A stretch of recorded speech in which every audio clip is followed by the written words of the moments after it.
Honorable James A. Edwards, Chief Judge presiding. All persons have business before this court drawn here. Give attention, you will be heard.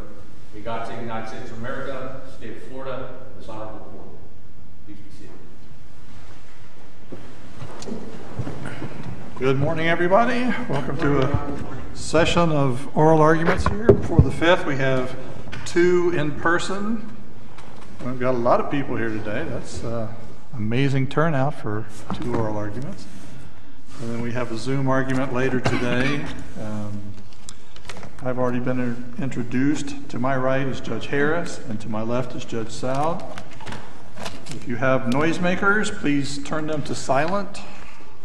And I'm going to do the same thing now, because they will go off at the worst possible time. We got supplemental authority from appellee this morning because it was filed after 5 o'clock on Friday. So if y'all could keep that in mind, we decided not to wait the oral argument while we read the 10 cases that were filed. We decided to go ahead. So whatever they say, good. We haven't read them. We'll have to read them later. So please, in the future, keep that in mind, everybody. Everybody out in TV land too. We're happy to read things. There are differing opinions on supplemental authority that's not real recent, but that's beside the fact. We can't read it if we don't get it. So, all right. Our first case this morning is 23-3766. Michelle Cook is the personal representative of the estate of Richard Cook versus CSX Transportation, Inc. Just to explain our setup here, if you're not familiar with it, we have green, yellow, and red lights, just like traffic lights. When you get to yellow for the appellant, that means you are into your rebuttal time. You have total 20 minutes per side. You don't get 20 minutes and then 5 more minutes. Sometimes people seem to get confused about that. If it looks like you're not paying attention to the lights, I may give you a little jab to let you know. If you want something other than 5 minutes, that's fine too. Just tell me and we can do that. So, with that, appellant may proceed.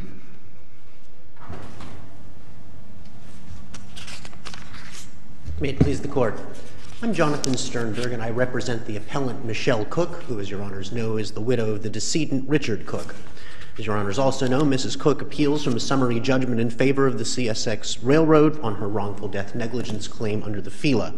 The trial court excluded her medical causation expert, Dr. Mark Levin, holding Dr. Levin's testimony that Mr. Cook's substantial exposure to the carcinogens diesel exhaust, benzene, and glyphosate during his railroad work was a likely cause of his multiple myeloma and leukemia was inadmissible under the Daubert standard.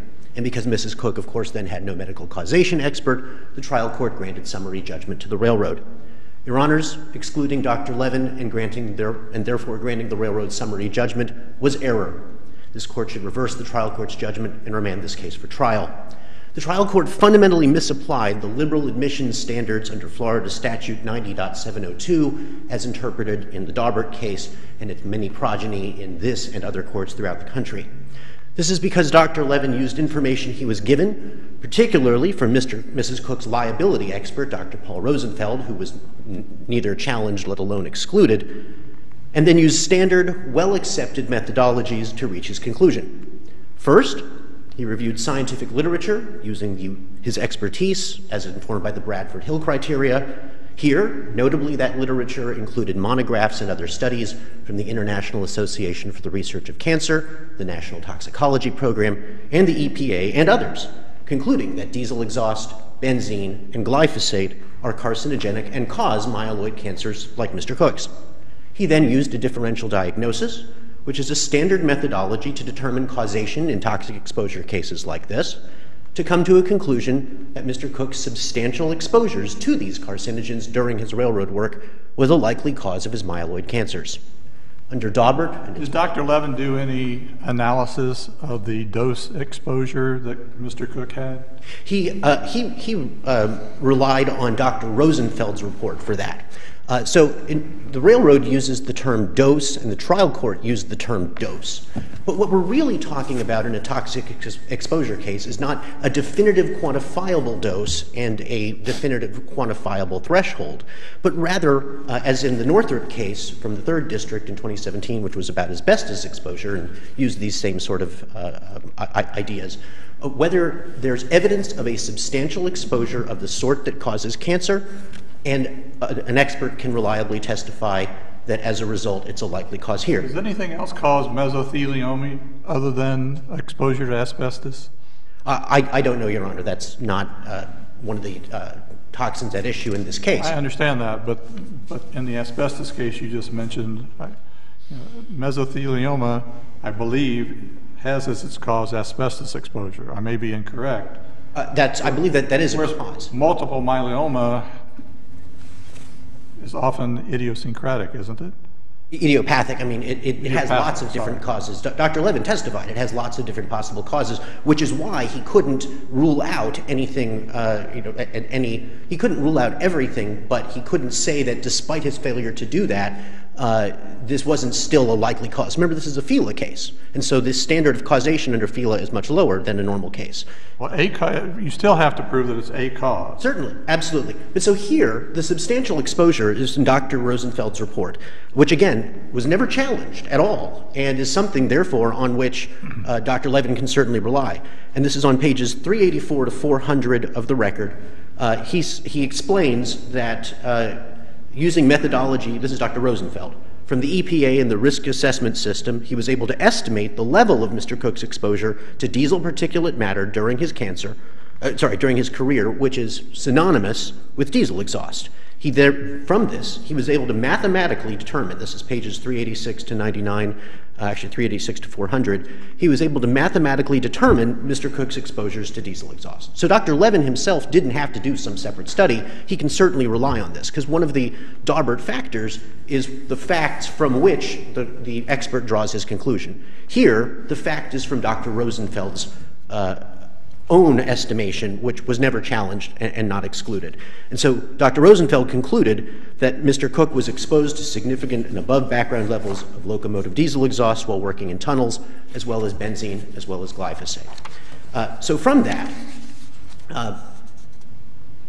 Daubert is concerned with a reliable methodology, not challenges to how an expert applies that methodology. So as long as the expert uses a reliable methodology, as a matter of law, challenges to how he applied that go to the weight of his testimony and not its admissibility. As Florida courts, the 11th Circuit, and other courts have held many times, including in the Northrop case I mentioned, which, yes, was about asbestos, but also the Castillo case from the Florida Supreme Court in 2003, and the Dumigan case from this court in 2022, which I'll note, Judge Harris, you joined. Reliable methodologies include reviewing scientific literature, using expertise and the Bradford Hill criteria in doing so, and a differential diagnosis, ruling in possible causes and ruling out some.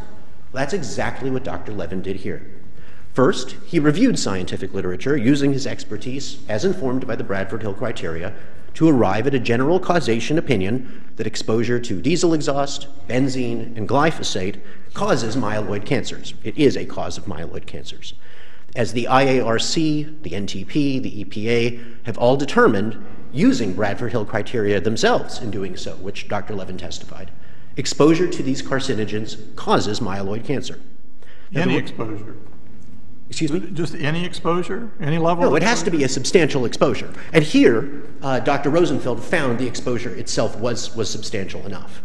In terms of Dr. Levin, he didn't himself make any comparison between Mr. Cook's exposure to whatever amount of benzene is in diesel exhaust to the exposure of benzene in the studies, correct?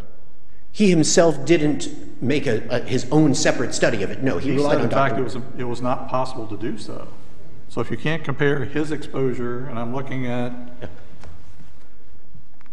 record 587, okay. And if I could, folks, again, please don't file those 4-page depot transcripts to a page. Those are really hard to read. But anyhow, I mean, and this is at page 24 of the hearing transcript, I believe. He said it was not possible to compare Mr. Cook's exposure, as far as benzene and diesel exhaust to the benzene exposure in the literature that he said was relevant. So how is the literature relevant if it doesn't compare to his exposure? Sure. So two answers to that. First, the literature he's relying on states that substantial exposure can cause this cancer. We're dealing with general causation at this point. We're not specific causation yet. Dr. Rosenfeld, in his report, on which, again, Dr. Levin can rely, says that the level that Mr. Cook experienced was to that level that causes cancer. Because he got cancer. No, that's not why at all. No. So in his report, Dr. Rosenfeld uses this risk assessment system. So in cases like this, you're never going to have a situation where, he worked for the railroad from the 1980s to the mid-2000s, that the railroad measured the diesel particulate matter and that sort of thing. There's a case we cite from the Tennessee Supreme Court, Payne, which synthesizes other authorities, and they say it's fundamentally unfair to require us to produce a precise exposure data when the railroad itself didn't do that. Instead, what we do is we rely on proxy studies. And Dr. Rosenfeld, as the industrial hygienist expert here, performed one of those proxy studies. And it's not just because he got cancer. It's because the level that he experienced, the level that from his coworker, Mr. Williams' statements that Dr. Rosenfeld had interviewed and had synthesized in his report, that this level, that he was able to mathematically determine that these exposures to diesel exhaust resulted in a heightened cancer risk.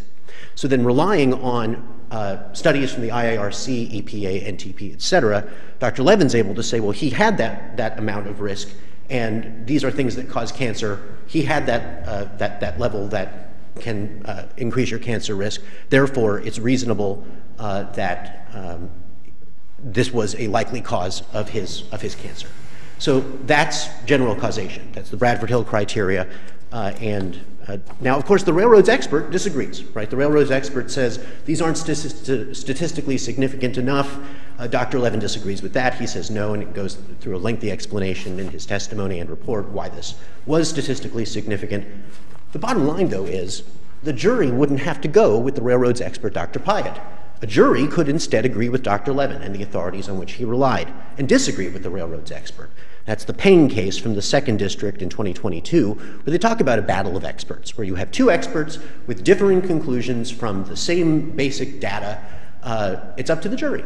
We don't, while the trial court has a gatekeeper function under the Daubert test, that gatekeeper function does not accord to weighing the evidence. And here, that's the jury's job. So that's general causation.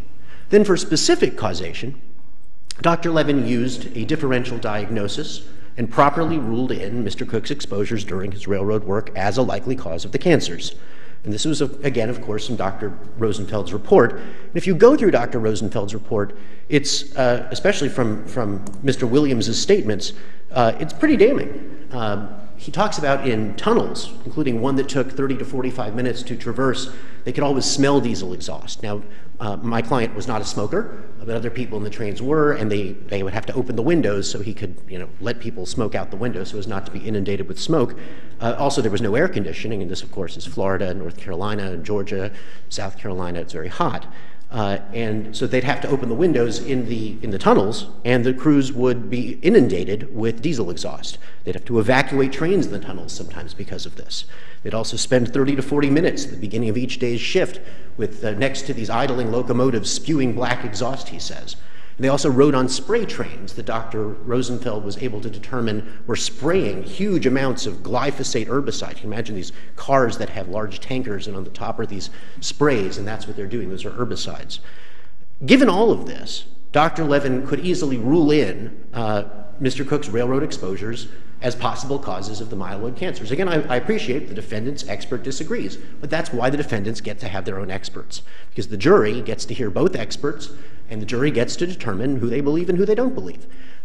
In the Holland case, which Judge Edwards, you wrote just the other year, that also reversed the exclusion of a Daubert, of an expert under Daubert, one of the things Your Honor said is this is fodder for intense cross-examination. It's fodder for the defense to have their own experts. It is not fodder to exclude our expert. So he rules in the cancer-causing benzene, diesel exhaust, and glyphosate.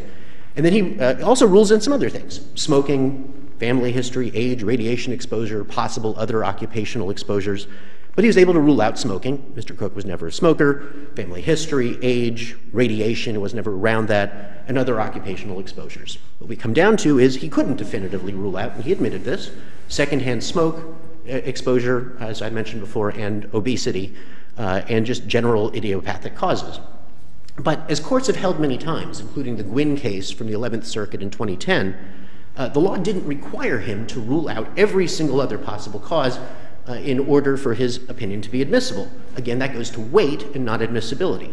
And especially here, unlike the cases the trial court cites, which I'll note the appellees don't actually try to defend in their brief, he testified this didn't change his conclusion. He openly admitted he couldn't rule out these potential other things.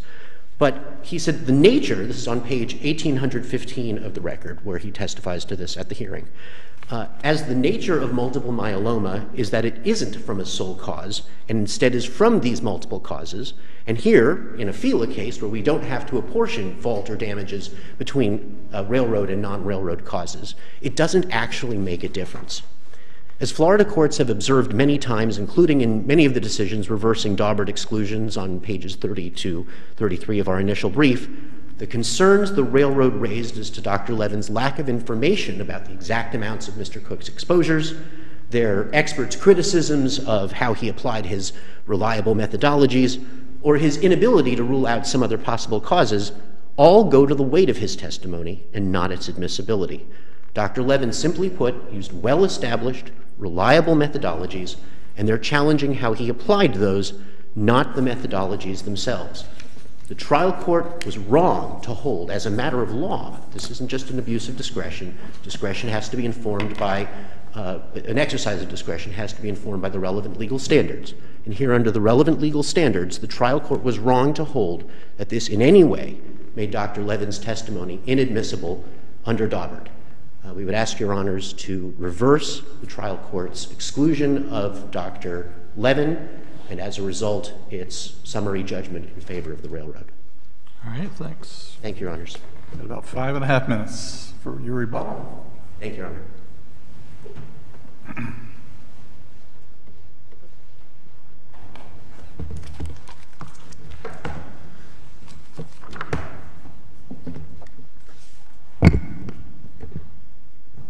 May it please the court.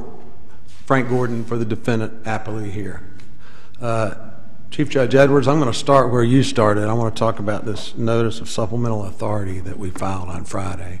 We realized last week, preparing for this argument, that there are a lot of cases that most of which have been decided since the briefing that directly relate to this witness, and that's why we filed them. I can save you time regarding those 10 cases. Every single one of those cases is a case in which I think they are all state court, either trial judges or appellate courts, excluded this witness, Dr. Mark Levin of Mahwah, New Jersey, in a case in which he is attempting to claim that science shows that certain exposures at railroads in America cause all kinds of cancer. Every single one of those cases excluded this witness, which brings that total to, counting the 5 that we cited in our brief from other states, 15 trial courts or appellate courts in the last 3 or 4 years have excluded this witness on the exact issue before this court today.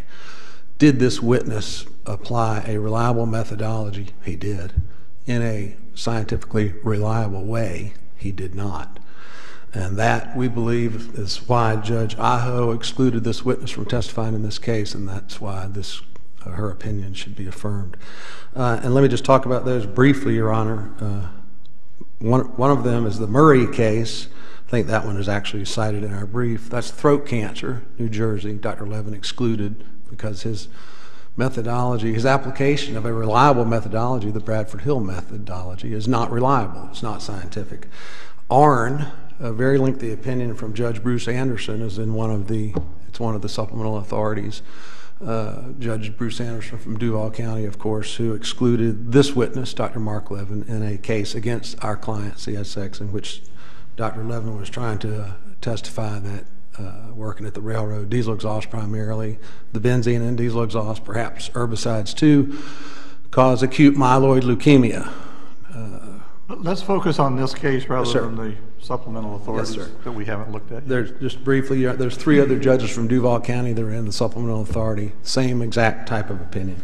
In this case, Your Honor, first let me start briefly with the standard of review. I think it's pretty obvious that abuse of discretion is a standard of review for a decision about the admissibility of evidence, of course. There is case law in this state, of course, the Pantoja case, McCrae, and Pang that point out the fact that there is a de novo standard of review if the trial judge plainly applied the wrong law. I think, for example, in McCrae, the trial judge ruled that a witness's recollection could not be refreshed because the evidence that the lawyer wanted to use had hearsay in it, and apparently the rule is clear in Florida that that's okay.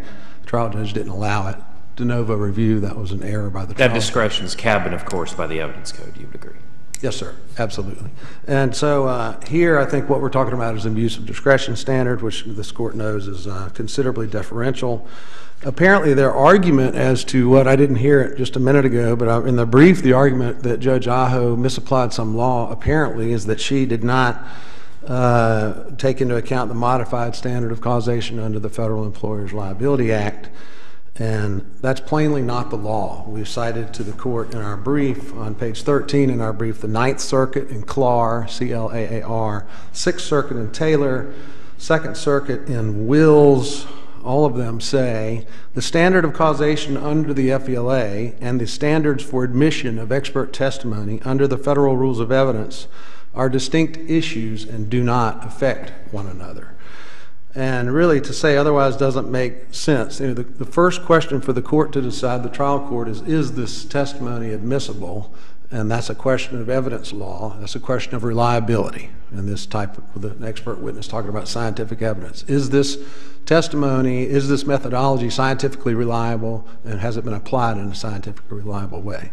And it's plain that the case law doesn't support any other reading of the intersection between Daubert or any other evidentiary standard and the federal employers. So you would agree that if Dr. Levin had gone through and done everything properly in terms of his analysis, came up with an opinion that he could support, that this was a cause or one of several causes even of the multiple myeloma under FELA, that would be admissible? Absolutely. He doesn't have to prove it's the only cause. No, sir. No, and honestly, I don't think the FELA is unique. Every state has tort law that says there can be more than one cause of a tort, an injury. So, but that's just not what he did here, and I think it's pretty obvious. And the reason that the plaintiffs say it should be differently is they cite to this Hines case from the Third Circuit as the leading decision. I'm not sure I would describe it that way. It was a 1991 decision 2 years before Daubert.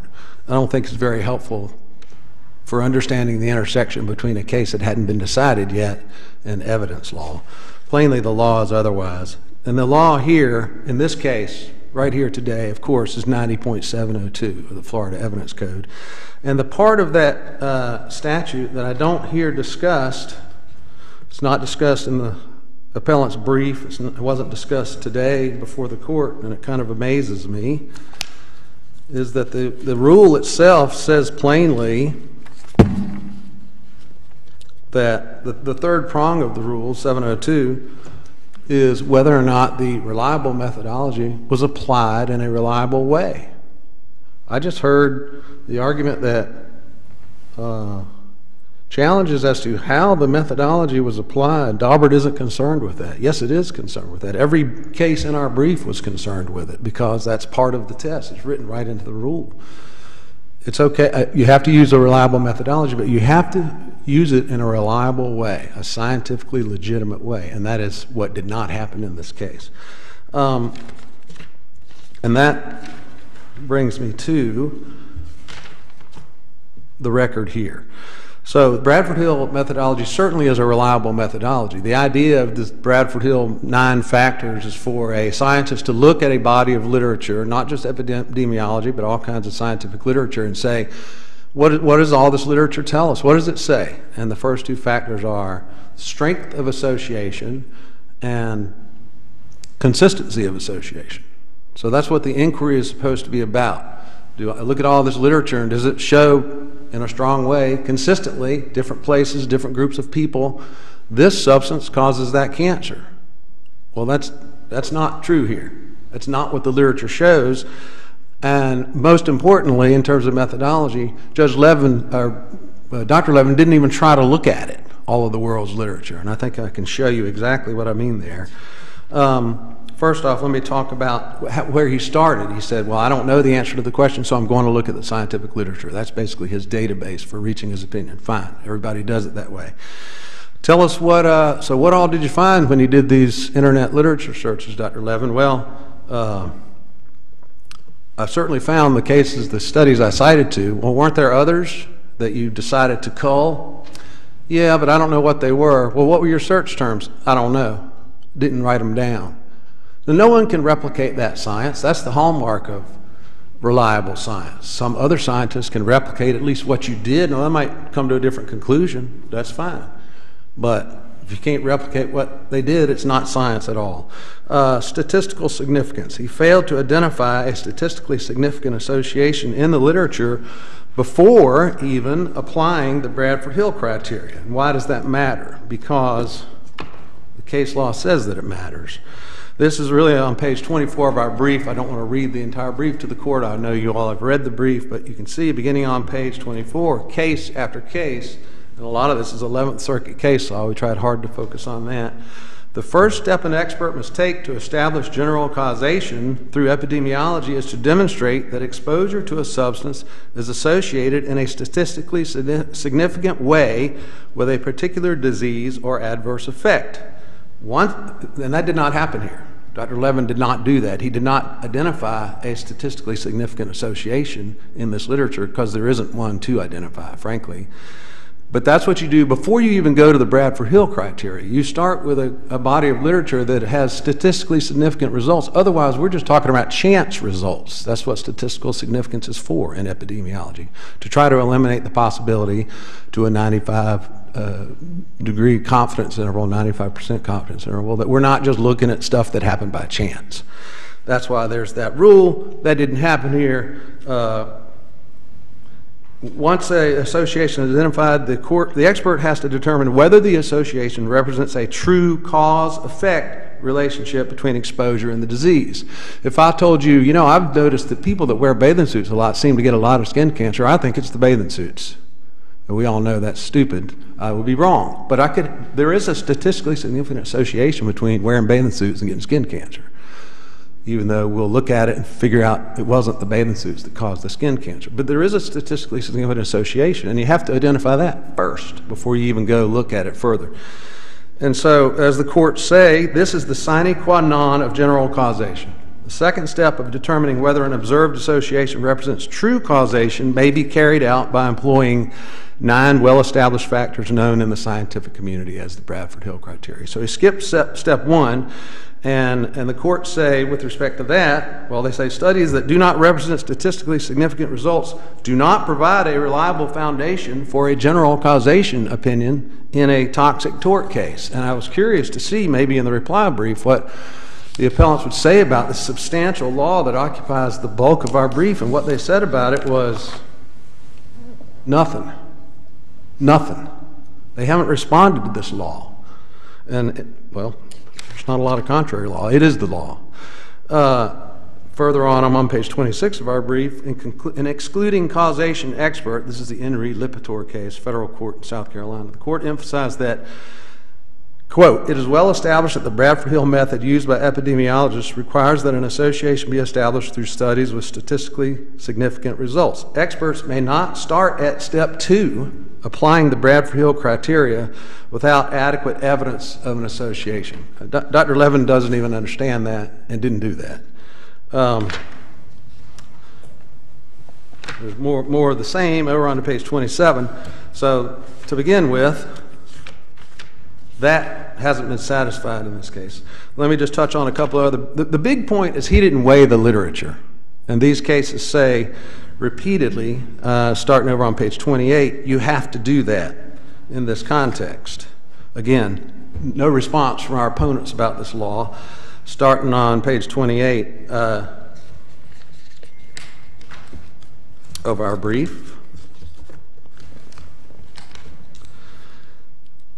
under Daubert, quote, to ensure that the Bradford Hill/weight of evidence criteria is truly a methodology rather than a mere conclusion-oriented selection process, there must be a scientific method of weighting that is used and explained. There's no weighting used and explained in this record. None.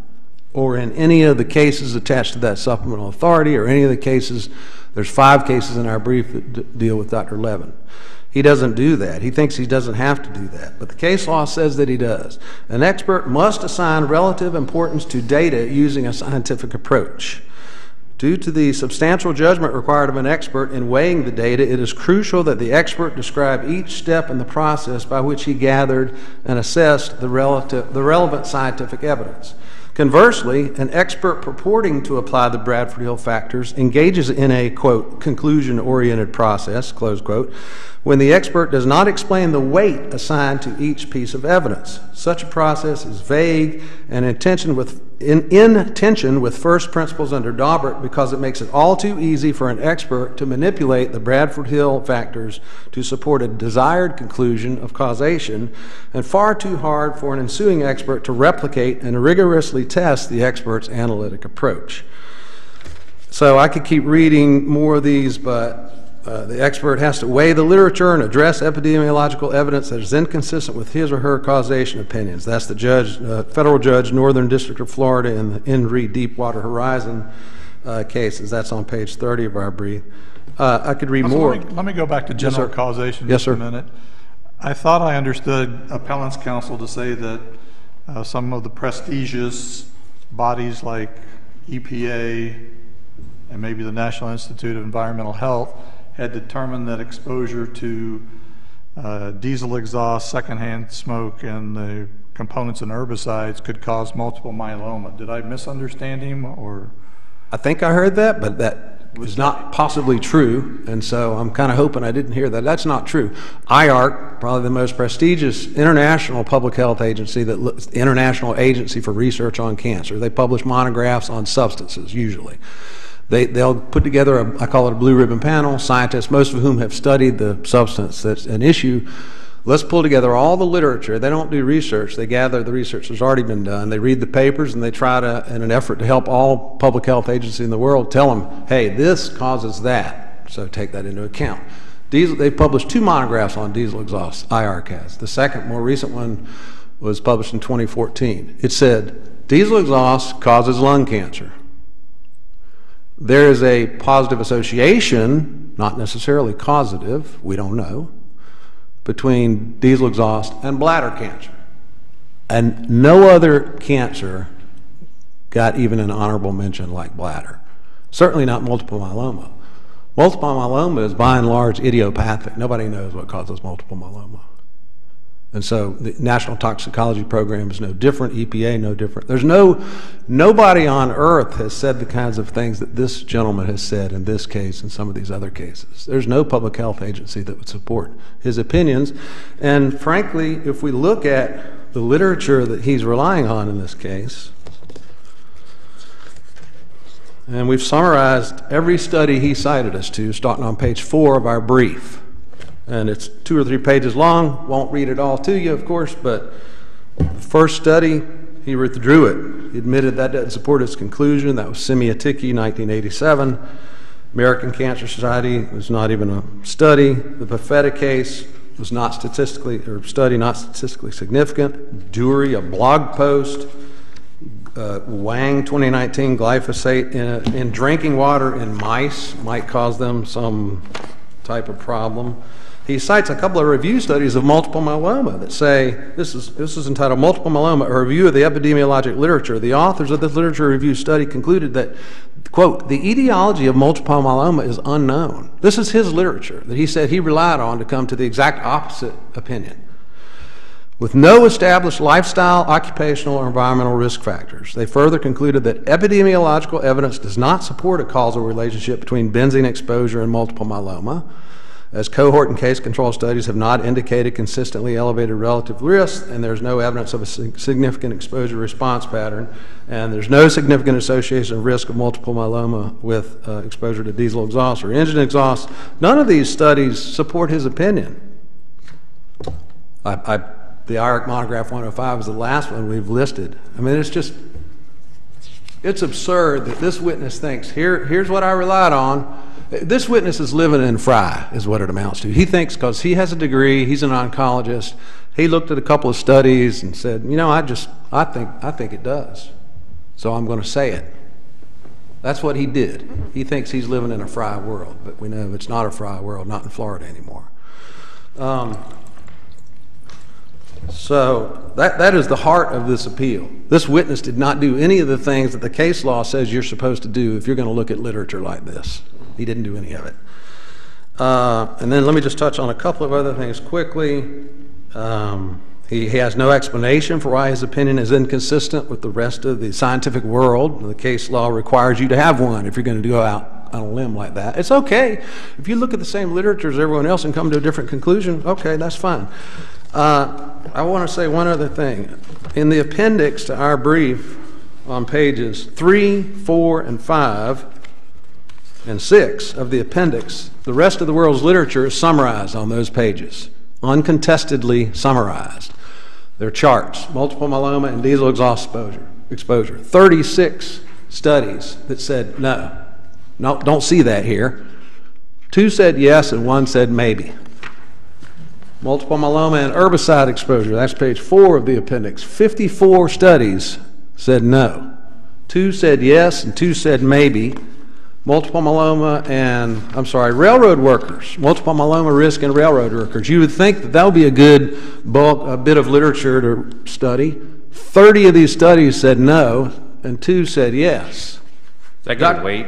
Does that go to weight? No, sir, it doesn't. And the reason it doesn't is because thank you, that was my last point. The federal rules of evidence were amended in December 23, just last year. And in the notes, the amendment was to add in, it is more likely than not that the witness has followed a reliable methodology in a reliable way to make it clear to trial courts, and I'll quote from the notes of the advisory committee, note 1, many courts have held that critical questions of the sufficiency of an expert's basis and the application of the expert's methodology, that's this case, are questions of weight and not admissibility. These rulings are an incorrect application of Rules 702 and 104A. The reason is because those are issues for the court to decide, evidentiary issues, to a standard under 104 more likely than not the jury. Is it reliable? Is it applied in a reliable way? The answers in this case are resoundingly no. Thank you very much. We ask that the court affirm the trial court in this case. All right, thank you.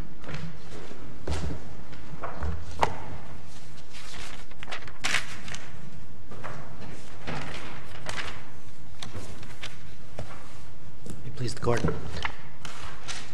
You just heard what sounds like a pretty good cross-examination of Dr. Levin if we were to go to trial. The problem with what most of the court just heard is almost all of it is from the defendant's expert, Dr. Pyatt. Dr. Levin explained in detail in his testimony why he disagreed with the studies on which Dr. Pyatt relied. Counsel, let me go back. Yes, Your Honor. To the question I asked about the different prestigious agencies, bodies, whatever Yes. they are. The National Toxicology Program, the NTP, the EPA, and the National Institute of Environmental Health. According to what I read in Dr. Levin's testimony, he admitted that none of those bodies said that there was a cause-effect relationship between diesel exhaust, secondhand smoke, and herbicides in terms of causing multiple myeloma. Am I incorrect in what he testified to? No, you're not incorrect exactly. What he testified was what were you telling me before about EPA said it did cause cancer generally, but not multiple myeloma? Is that what you're saying? Myeloid cancers. So multiple myeloma is a form of myeloid cancer. It's one of a species of many, another of which, because Mr. Cook didn't just have multiple myeloma, he also developed myeloid leukemia. And one of the studies that he relied on, and it's this monograph from the IARC in 2014, it's on page 363 of the record, it's cited in his report, stated that benzene and diesel exhaust were causes acute myeloid leukemia, which is one of the things that Mr. Cook unfortunately had, as well as other forms of myeloid cancers. It doesn't say multiple myeloma, which is another of the form of cancers he's had, but these are myeloid cancers. And he explained in detail in his testimony how he was able to draw from that and from a meta-analysis of other literature. This is in great detail from pages 1799 to 1809, pages 1904 to 1919 of the record, that he could perform a meta-analysis of this and come to that conclusion that multiple myeloma, a species of myeloid cancer, also had that same causal relationship. Now, but again, all of the criticisms that the court just heard were really from Dr. Pyatt, the defendant's expert. Dr. Pyatt was the one who said these aren't statistically significant studies. Dr. Pyatt was the one who said that, well, he should have kept track of his search terms. Although, actually, I think Dr. Pyatt ultimately went back on that and said, well, Bradford Hill doesn't actually require him to do that. In his own testimony, though, Dr. Levin pushed back on all of that. And he explained why the sources he cited showed that exposures to these toxins at issue cause myeloid cancers, and from that one can glean that they cause multiple myeloma, including statistically significant studies and those among railroad workers. Obviously, they have studies to the contrary, and he also went over those studies and explained why he disagreed with them. He said he didn't cherry pick anything. He simply he cited studies that came to a contrary opinion and discussed why they didn't change his conclusion. This isn't a Fry world. This is Daubert. He's using a standard accepted methodology. He is explaining how he can apply this. The defendants rely on their own expert to counter that, which they're certainly allowed to do. That's part of our adversarial system here. But it's not the same thing as this bathing suits example. That was very well done. If the IARC said wearing bathing suits likely causes skin cancer, and an expert said, well, in a FILA case, this person got skin cancer because they were outside too long, but they were also wearing a bathing suit, then that would be this case. But this isn't the same thing as just a lack of correlation of any kind. I want to briefly touch on the standard of review. The issue here is whether the trial court's 4 legal conclusions it came to were correct. Its criticism of studies on which our expert relied as not being statistically significant, the fact he didn't keep search records, the fact he didn't identify the exact level, the dose, if you will, which I note my opponent didn't talk about at all, and that he didn't rule out idiopathic causes. The problem with the trial court's judgment is that all 4 of those conclusions, that goes to admissibility, are legally erroneous. All 4 of these conclusions go to the weight of the evidence and not admissibility. And that's the legal error. It's not just a question of, I didn't read the evidence code correctly. It's about interpretation of case law. That's the Magical Cruise Lines opinion, which Judge Edwards, you joined the other year as well, goes into that too. That whether the interpretation of case law was correct is for de novo review for this court, because if the trial court excluded a witness due to its erroneous interpretation of the relevant legal standards, which is what happened here, that equates to an abuse of discretion. And of course, the legal standards themselves are reviewed de novo. Everything the court just heard is about weight and not admissibility. We'd urge the court to reverse the trial court's judgment and remand this case for trial. All right, thank you very much. Thank you. We'll stay on the bench, but we're in recess so that the next